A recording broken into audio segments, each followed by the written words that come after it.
Hey Carl, just wanted to let you know in the recap of our game that you forgot to mention that weapons that were larger than a pistol had to be checked in and paid for at the time of disembarking from the ship.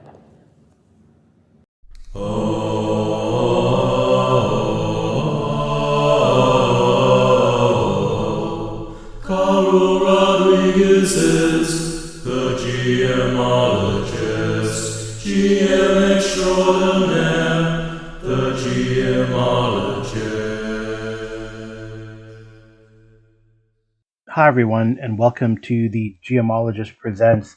That was my wife, Amy, making sure I was accurate. Yes, it is true that when they got to the station, a couple things occurred, actually. One, their weapons were weapons bigger than a pistol or a knife or melee weapons were confiscated, and they had to put them in the marshal's ship's locker at the marshal station, register them, and that was the case for the soldier who has an M21, like an M16 type of rifle, assault rifle. And the other thing they had to do is they had to pay for oxygen in advance. So they had to pay a certain amount for oxygen. So that's kind of why maybe they were destitute when they got there. So yeah, it's a cool. It's for the Lost Colony. It's a Deadlands ish expansion. It takes place in the far future. There is a pretty, it kind of takes place after Deadlands Noir and in the, I guess, 23rd, 24th century, and what happens on Earth after with Ghost Rock and the Deadlands, and they establish this wormhole to this other world and go there, and then are trapped. There's actually a whole very classic adventure that deals with that, which is kind of cool. And that ship that goes through and crashes is in somewhere in the Lost Colony solar system. But maybe we'll get back to it. We'll see. It's going to be like a backup or go-to game. But Amy and I just want to fart around and do some RPG. So yeah. So welcome to the Geomologist. Like I said, I feel like I'm behind, and I have a backlog of things to talk about and a lot of call-ins that you guys have given me.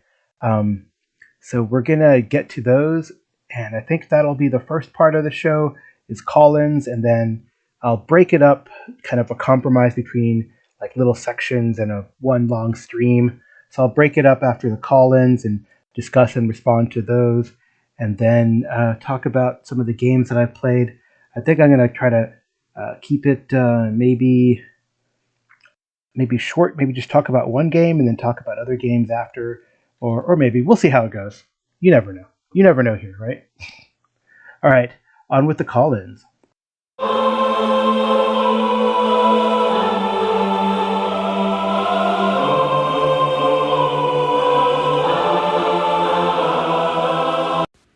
Hey Carl, this is Manion, also known as Rob, just calling in about the Foundation of America. Obviously, I'm not American, but it's an interesting subject. So, for me, my mother is Canadian and my father is Scottish. My mother's family moved within one generation before her to Canada, and my father had family members in his lifetime that moved out there. His brothers and sisters immigrated to Canada, and I think the big driving force behind their immigration, which would have been in the 1900s, was poverty, and looking for new opportunities, which they couldn't necessarily get at home, particularly. Before and after the war, things were quite tough, and probably they were tough when they arrived in the New World as well. Sorry, I'm not sure if New World is a term that is still used. Obviously, that's sort of very subjective, isn't it? But again, in these arguments, you do see. I mean, when you talk to a lot of Americans with British blood, or nearly everybody is related to King William the Conqueror or Robert the Bruce, King of Scotland. Why on earth did they ever move out? This is a curious thing, that the perceptions of more recent immigrants and the perception of people who immigrated in many generations previously seem to be quite different. I think, the driving force of immigration as we see it in the world today is usually economic. People want better opportunities, and mixed in with those economic reasons are government reasons and religious reasons. I think they're all mixed in together, these socio-economic, political reasons. Sorry about that word salad at the end there, but hopefully you can make sense of it. I suppose, it's a funny thing. When we look at history, we'd never see the individuals. We never see the ordinary individuals, just the everyday people. We tend to focus on the huge movers and shakers, the religion, the governments, the wars. And we seldom look at, ordinary people and what was affecting them, what were their motivations. I think for the most part, people are looking for a sense of security, whether and the safety, the freedom to do what they, just to live, and get by in as best a way they can. So whether that's religious or political or economic, I don't think they can be easily separated. But surely they were, people moved for those reasons, for freedom and liberty. That was Rob, aka Menyon, whose podcast is Confessions of a Wee Timras Bushi. And thank you for those very insightful calls, Rob. Yeah, it's kind of, what is our origin? We always look to see how we got here.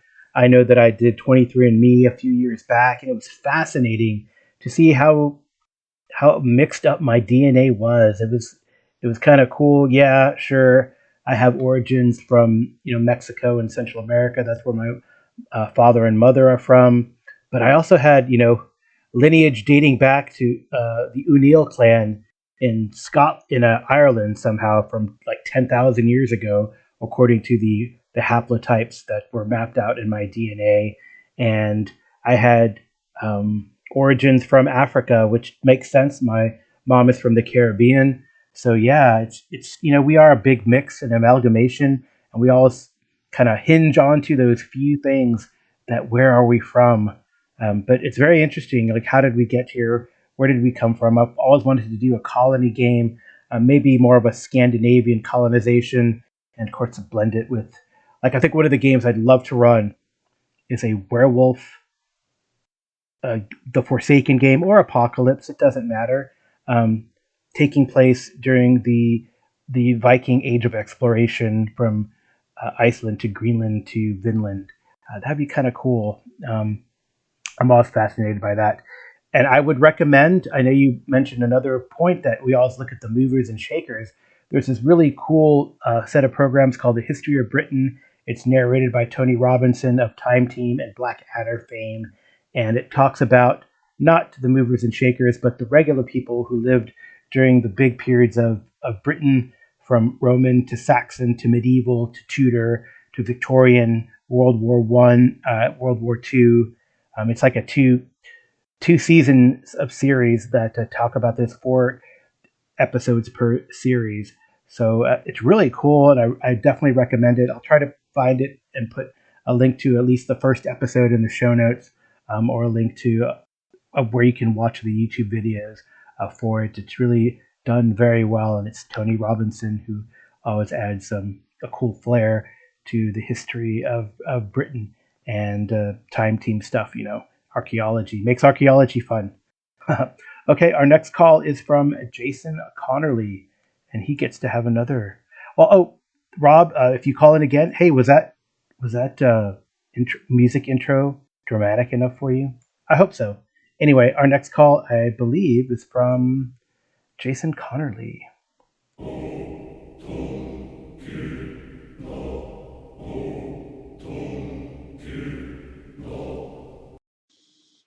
Just to clarify my statement, by the way, with colonies and religion, I said most of the colonies weren't Puritan.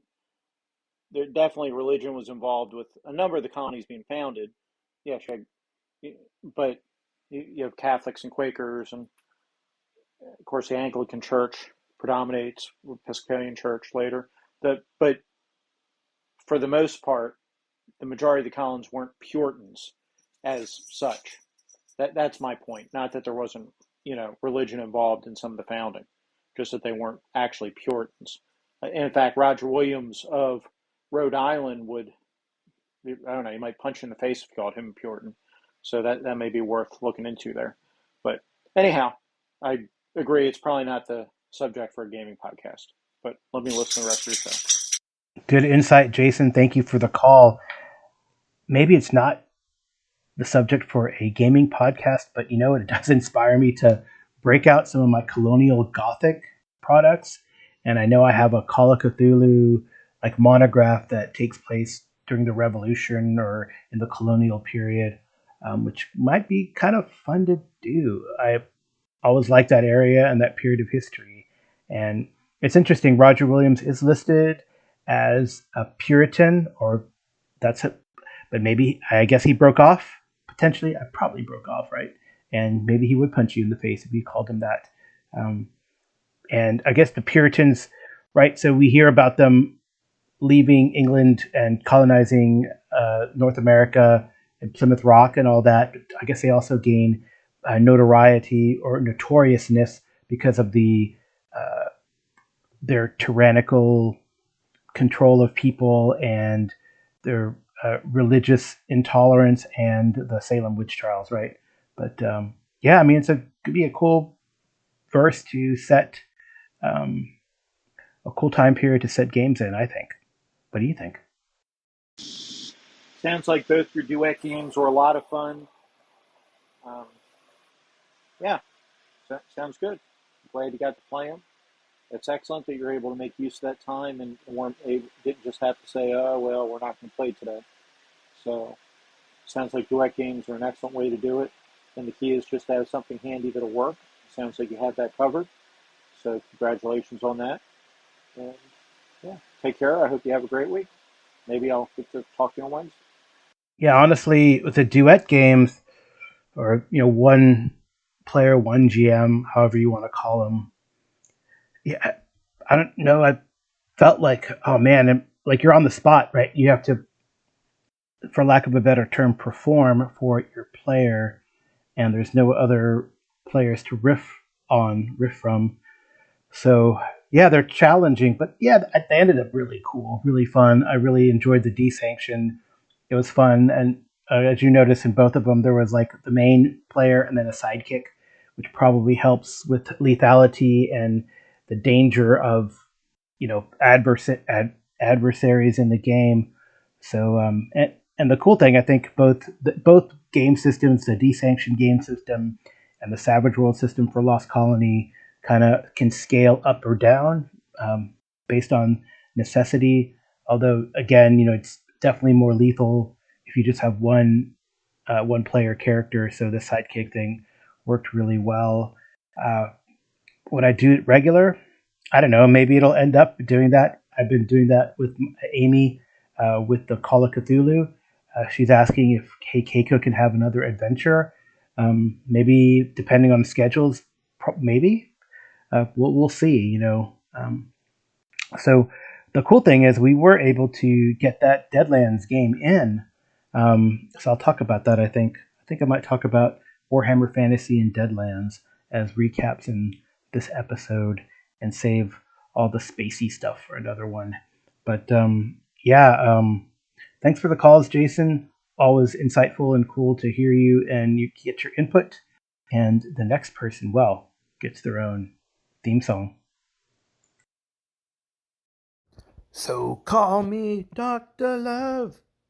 They call me Dr. Love. Calling Dr. Love. I am your doctor of love. Calling Dr. Love. Hey, Carl, awesome episode, man. Yeah, some one-on-one gaming, solo gaming, duet game, whatever you want to call it. It's awesome. I'm glad you had a chance to do some. I wish I had a chance to do a little more, but I'm a weirdo when it comes to that kind of stuff, so I don't know.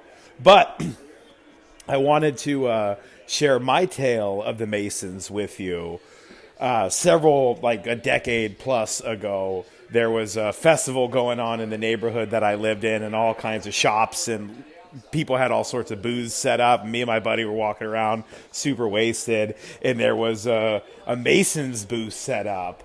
And we totally wanted to join. We signed up. We gave them our information. All that's our name and phone number. They never called us. Like, how... I don't know, man. We were too crazy for the Masons, I guess. Anyway, dude, peace out. Wow, that sounds like an intro for a Delta Green adventure or setup.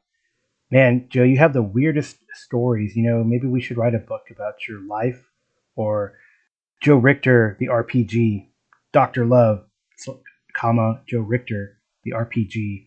But yeah, you have to file the serial numbers off, of course. Um, and it'd be interesting to kind of see where that goes. Why maybe like some of your buddies were invited to go, but you never were, but then you never heard from them again, or didn't hear from them for a while, and suddenly you hear from them again. Um, yeah, get a weird phone call. That'd be kind of interesting or scary. I don't know, maybe too close to reality.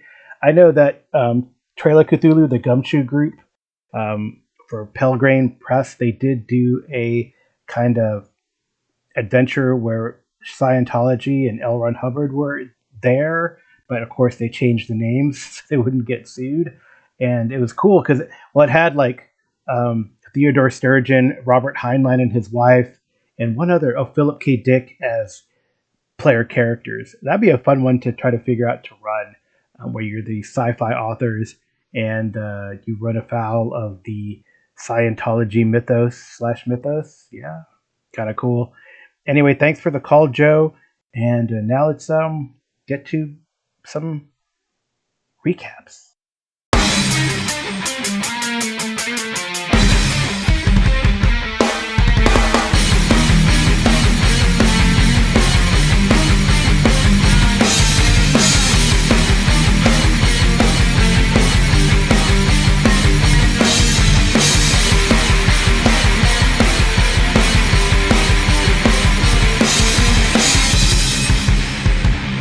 It's been like 2 weeks since I last played Warhammer Fantasy Roleplay, and I'm supposed to play today, so I might as well get this recap out before it fades from memory.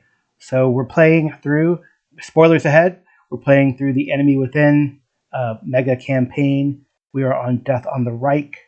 We play Warhammer Fantasy Roleplaying the 4th edition with the beautiful slip cases that kind of come with it. If you get the deluxe version, you get both the adventure and then the companion that goes along with that particular chapter. There are 5 chapters. We're in Chapter 2, Death on the Reich, and the players have just come from an excursion into these hills that were full of chaos.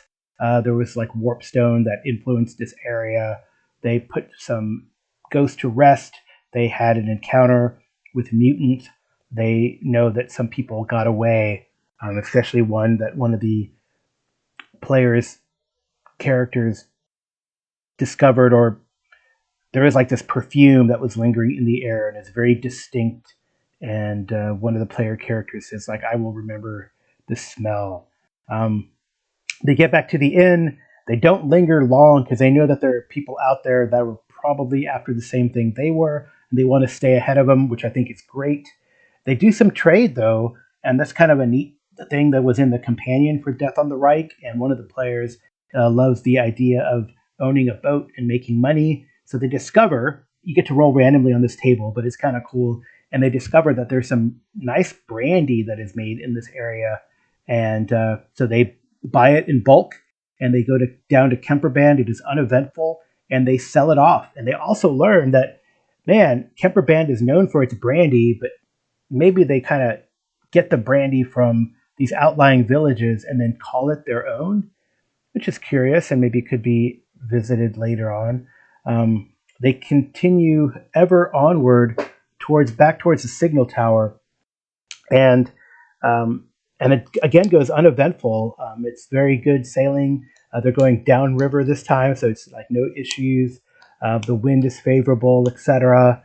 It's almost as if Chaos has turned a blind eye or been taken a punch in the nose and have been forced to look down and look away from the players. They get to the signal tower.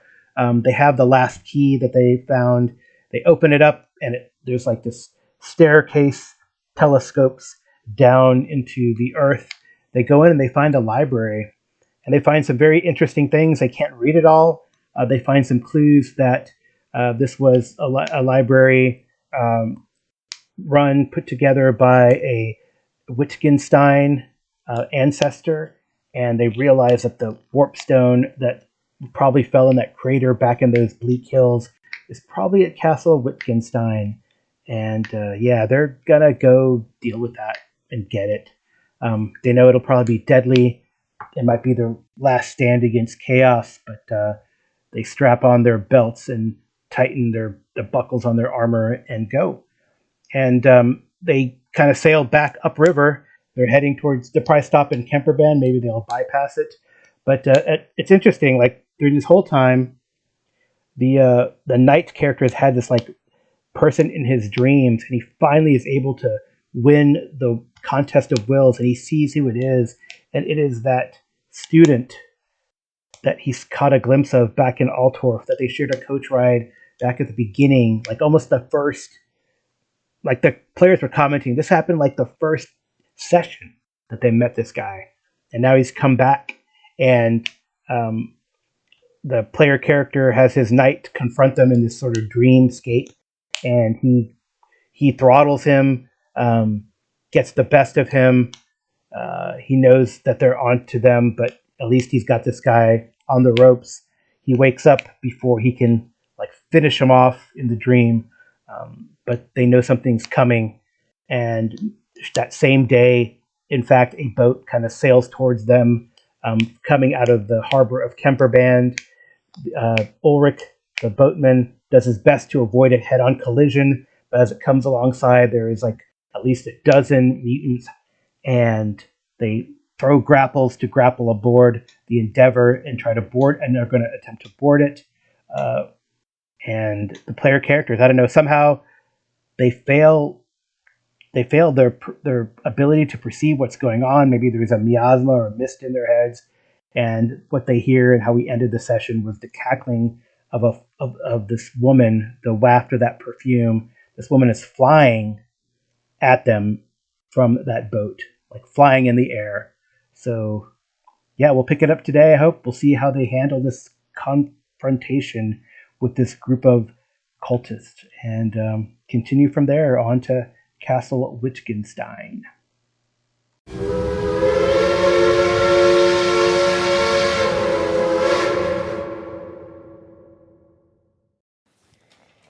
Good afternoon, Mr. Gemologist.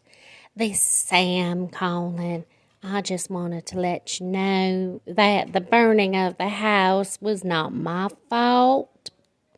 It was actually Jake's fault. He decided to light the piano on fire. It was kind of funny. It was trying to bite us. It was a little unnerving. There were hands coming out of paintings. And then there was this little creature in a bottle. And to, kind of pass the time, we were playing Spin the Bottle. Deciding where the ghosts were going to come from next. Except I don't think they were ghosts. Not quite sure. Anyways, just thought I'd give you a harrowing tale for another one of those flat round things that you call a banny. Well, that is Agent Sam as played by Amy, and giving a summary of the perception of Sam from the House of Horrors that was George Reeg's house, aka Len Beckles, who they decided to investigate this house, and it turned out to be a strange house of horrors.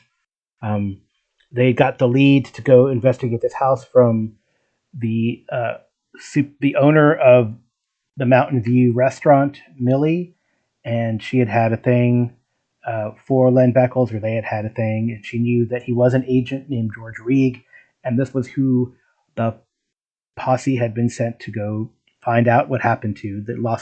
The agency has lost contact with them, and their friend O'Malley. What's this guy's name? This guy, Lacey O'Malley, said, "Hey, he works for us. Can you find out what happened to him?" So they've seen some strange things already in this town of Easton Hill. The adventure is called The Horror at Headstone Hill, a play on the name of the place, and it is a published like mini adventure, mini campaign by Pinnacle Press for Deadlands game. And this time they went to his house. So I kind of threw some things at them. And I thought some, oh, this could have been bad type of things might have happened. So as they approach the house, they see some movement out in the trees. It's dark. They don't quite catch what the movement is. They kind of draw their weapons and go after it. These little humans kind of run from the trees, and I guess they fortunately come to the conclusion that they're children. Fortunately, that is, come to the conclusion that they're just kids playing, probably out near the baseball diamond, and probably saw activity at the house. I'm so glad they didn't start opening fire before checking out what it was. That would have been horrific. They kind of go back to the house, and they go through the back door, which is kind of neat. They see that there is a basement in this house, but they want to kind of clear the floor, maybe check upstairs before they check in the basement. Their pantry is empty, but weird stuff starts happening. Sam thinks that she sees Agent Sam thinks that they see a beheaded or a skull in the pantry, but it's nothing. They go to the dining room, and there's this kind of painting of Bridger. Is it Jeff Bridger? Jim Bridger, that seems to follow them. So Agent Sam goes up to the painting, and it looks like to Hex, and that the painting reaches out and tries to grab Sam. Sam kind of stumbles back, feeling this coldness on her arm, or on their arm, but catches himself. But Hex runs out back to the kitchen, almost bolts out the house, but it manages to control her fear. So Jake is just shaking his head at all this. He seems to be immune to these whatever is causing this fear. And then they go, and he thinks he sees something, like some sort of shadow with red eyes, as it kind of departs and leaves. Then they go into this library, and this is where Jake finds an oil lamp, and it happens to be full. So he decides to keep it and take it. And then, they find this jar with some sort of 18-inch human in it. It's bizarre. It freaks. Again, the spirits that are in here are playing with them, and Hex freaks out. She drops the jar. That she feels like there's a tink, tink, tink on the glass, and the face kind of pushes itself, of this little human, pushes itself against the glass as if it were alive. It is an illusion, and they realize this conceptually and through their skills. But Hex freaks out again, drops the jar, but Sam catches it. Jake sees the creature again, and it stares at the creature. The creature stares back and attacks. And Jake is jacked up. And they also realize, unfortunately, that only Hex can hurt it. So after they kind of fight and try to deal with it, eventually Hex guns it down with her ghost pistol that she had won in a contest a few adventures back, which is kind of nice, and has cast some spells, and they're able to patch up as best they can Jake, but he's still got a wound down, but the creature nearly offed him, and they know that there are other of these creatures in this house. So they go to the parlor next. They've decided not to go up. And again, there's another one of these Manitou spirits, as it manifests when Agent Sam opens the grandfather clock, and the clock seems to call out Sam's name, and it runs through this piano that's there, this player piano, and into the ground. And suddenly the piano comes to life, and it is, yes, a demon-possessed killer piano. And they deal with it really well. It's surprising that the non-wild card spirit did more to them than the piano. They're able to shoot it up. Jake has the idea to throw fire on it. It catches on fire. It's a blaze.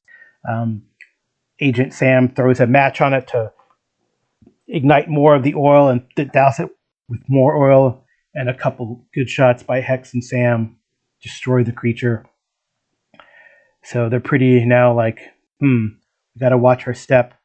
I think they're going to go upstairs now, but we'll continue their exploration of this House of Horrors the next time we meet for Deadlands. But Deadlands is super cool. Hey, it's Savage Worlds. If you want to learn more about why Savage Worlds is super cool, I'm going to plug in an interview, a live stream that I did that is probably recorded that I did with Todd of Hexed Press. I'll put this interview in the show notes. We talk about Savage Worlds extensively. It was kind of fun. I look a little blurry. Maybe I got to fix my camera or adjust the distance between my camera and my face the next time. But it was kind of cool. The audio sounds really good. I don't sound so, I don't know, wordy maybe. But it was really fun. Some comments on it, a few views, and hope there are some more. But it was really fun to do, and I thank Todd of Hexpress for that interview and to talk about Savage Worlds. So that was my Deadlands game using Savage Worlds rules, and we always have a good time with it. And we're going to play again, not this weekend, but the following weekend, and continue this adventure. So anyway, I think that's probably good. A couple of recaps. That's what it's been suggested that I do to keep this short and not so long. So yeah, thank you so much for all the call-ins. That was Rob, aka Menyon, and Jason Connerly, Joe Richter, my wife Amy. Thank you, TJ Drennan, for the music, and also thank you, Amy, for the new kind of clip art that we're working on for the banner for this show. So thanks again, everyone, for listening, and TJ Drennan for the music and those cool riffs. Take us out.